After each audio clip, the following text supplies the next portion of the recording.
అందరికీ నమస్కారం అండి. ఈరోజు నేను మీ ముందుకు బదరికావనం అనే కథను తీసుకువస్తున్నాను. ఈ కథ బదరికావనానికి ఆ పేరు ఎలా వచ్చింది అన్న విషయంపై రాయబడింది. మీ అందరికీ ఒక చిన్న రిక్వెస్ట్ అండి. Please don't forget to like, share and subscribe. Please help me, please support me. Thank you so much. కథలోకి వెళ్ళిపోదాం. అనేక సంవత్సరాలకి పూర్వం బదరికావనం అనే ఒక అడవి ఉండేది. ఆ అడవిలో ఒక నది ఒడ్డున ఒక ఆశ్రమం ఉండేది. అక్కడ శంఖుడు, లిఖితుడు అనే ఇద్దరు మనుషులు తపస్సు చేసుకుంటూ ఉండేవారు. వారిద్దరూ అన్నదమ్ముల కంటే కూడా అమిత ఆప్యాయతతో కలిసిమెలిసి ఉండేవారు. అడవిలో కందమూలాలు ఏరుకుని వచ్చి వాటిని భక్షిస్తూ సర్వదా భగవంతుని ధ్యానిస్తూ నిత్యము తపోనిష్టలో మునిగి చితానందం పొందేవారు. ఆ ఇద్దరిలో శంఖుడు పెద్దవాడు. లిఖితుడు అతడినే గురువుగా భావించేవాడు. సందేహాలను అతనికి తెలిపి సలహాలను పొందేవాడు. అతను చెప్పినట్లే నిత్యము నడుచుకునేవాడు. చివరకు ఏ చిన్న విషయమైనా సరే అతనితో చర్చించందే ఊరుకునేవాడు కాదు. ఒకసారి అతని మస్తిష్కంలో ఓ చిన్న సందేహం బయలుదేరింది. వెంటనే శంఖుడి వద్దకు వెళ్ళి, కాయం నిక్కము కాదు, కీర్తే శాశ్వతంగా మానవుడిని ఈ ప్రపంచంలో నిలబెట్టేది. కీర్తి గల మానవుడు చచ్చినా బ్రతికినట్లే లెక్క అంటారు. ఈ విషయంలో మీ ఉద్దేశం ఏమిటి గురుదేవా అని ప్రశ్నించాడు. నీవన్నమాట ముమ్మాటికి నిజమే. జీవితంలో మనం సంపాదించుకున్నది మన వెంట తీసుకుపోతున్నామా అంటే అది కీర్తి ఒక్కటే నాయనా అని అతని సందేహ నివృత్తి చేశాడు శంఖుడు. సందేహాన్నైతే నివారించారు, కానీ అది నెరవేరే విధానాన్ని మాత్రం సూచించారు కాదు అని మళ్ళా తన కోరికే బయటపెట్టాడు లిఖితుడు. నాయనా, దానికేముంది, మన తర్వాత వాళ్ళు మనను చిరకాలం తలుచుకునేటట్లుగా ఉండే పనేదైనా సరే చేస్తే సరి అన్నాడు శంఖుడు. చివరకు ఇద్దరూ బాగా ఆలోచించి ఒక నిర్ధారణకి వచ్చారు. అందులకు కొన్ని షరతులు కూడా నిర్ణయించుకున్నారు. ఆశ్రమం చుట్టూ మేలు రకాలైన ఫలవృక్షాలను నాటాలని నిశ్చయించారు. అందుకు గాను పగలల్లా తోటపని చూసుకునే బాధ్యత శంఖుడిది.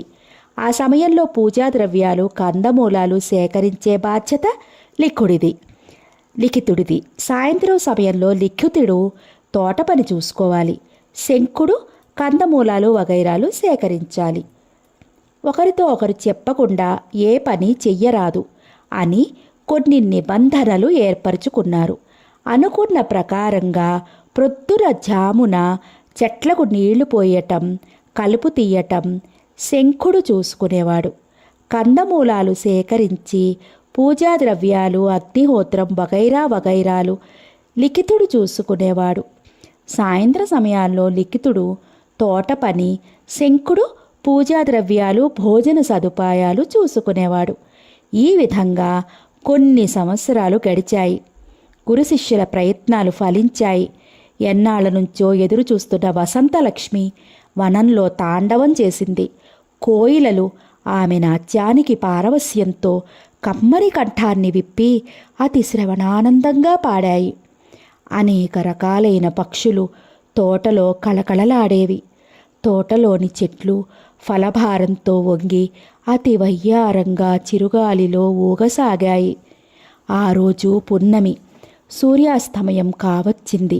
లిఖితుడు తోటలో తన పని పూర్తి చేసుకుని రోజూ ప్రకారం ప్రక్కన ప్రవహించే నదిలో కాలు చేతులు కడిగికొని ఆశ్రమానికి బయలుదేరాడు. కానీ అప్పటికింకా శంఖుడు పూజాద్రవ్య సేకరణకు పోయి మరలి రాలేదు. త్రోవలో అతని దృష్టి ఓ ఫలవృక్షంపై పడింది. చిటారి కొమ్మున మిఠాయి పొట్లంలా మిగులముగ్గిన పండొకదాన్ని 2 రామచిలుకలు జంటగా కూర్చుని విందు భోజనం ఆరగిస్తూ ఉన్నాయి. ఆ దృశ్యం చూసి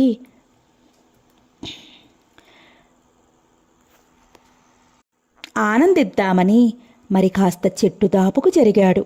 అతని కాళ్ళ క్రింద పడ్డ ఎండుటాకులు గలగలామని సద్దు చేయడమే తడవుగా పైన చిలకల జంట ఆకాశంలోకి ఎగిరి కంటికి కనిపించకుండా పోయాయి. కానీ ఆ పండును చూసిన సమయం నుంచి లిఖితుడి నోరు ఊరసాగింది. ఇక తను తినవలనన్న కోరికే గాఢంగా కలగటంతో కాయనిక కోసి తినకుండా ఉండలేకపోయాడు. ఒక్క ఉదుటిన చెట్టెక్కి పండును కోసి కమ్మగా తిని తన కోరికను తీర్చుకున్నాడు. పున్నమి రాత్రి సమయం. వెన్నెల పిండారపోసినట్లు ఉండేది. శంకుడు తన తపస్సు పూర్తి చేసుకుని భోజనం కోసం బయలుదేరాడు. లిఖితుడు సరాసరి గురుపాదాలని పట్టుకుని జరిగినదంతా విన్నవించుకున్నాడు.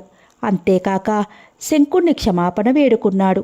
అందుకు శంకుడు చాలా విచారించాడు. నాయనా, కట్టుబాట్లకు విరుద్ధంగా నడిచావు. అదియునూ కాక మూగజీవాల నోటి దగ్గర ఆహారాన్ని పడగొట్టావు. ఇట్టి కార్యం దొంగతనానికి సమానం. కావున తగు ప్రాయశ్చిత్తం పొందక తప్పదు బాబూ అని శంకుడు అనటమే తడవుగా లిఖితుడు ఆ దేశపు మహారాజు వద్దకు బయలుదేరాడు. శంకుని వద్ద సెలవు తీసుకుని ఆ దేశపు మహారాజు ఆదేశానుసారం లిఖితునకు దొంగతనానికి శిక్షగా అతని చేతులు ఖండించబడ్డాయి. మొండి చేతుల నుండి దండిగా రక్తం కారింది. ఎనలేని బాధ పుట్టింది. అయినా లిఖితుడు గురువాజ్ఞను శిరసావహించానన్న సంతోషంతో మరుక్షణంలో ఆశ్రమానికి తిరిగి వచ్చాడు. గురువుకి ప్రణమిల్లాడు. శంకుడి నయనాలు జలపూరితాలయ్యాయి. 2 ఆనంద భాష్పాలు శిష్యుని త్యాగనిరతికి మెచ్చుకుంటూ క్రిందరాలాయి. నాయనా, నీ నీతి నిజాయితీ నీ దేహానికి కవచాలు. నీ తపస్సు ఫలించింది. పోయి ఆ నదిలో స్నానమాడి శుచివైరా అని ఆజ్ఞాపించాడు. లిఖితుడు ఆశ్రమం ప్రక్కన ప్రవహించే నదిలో స్నానం చేయటానికని ఒక మూనక వేశాడు. మరుక్షణంలో ఒక చిత్రాతి చిత్రమైన వింత జరిగింది.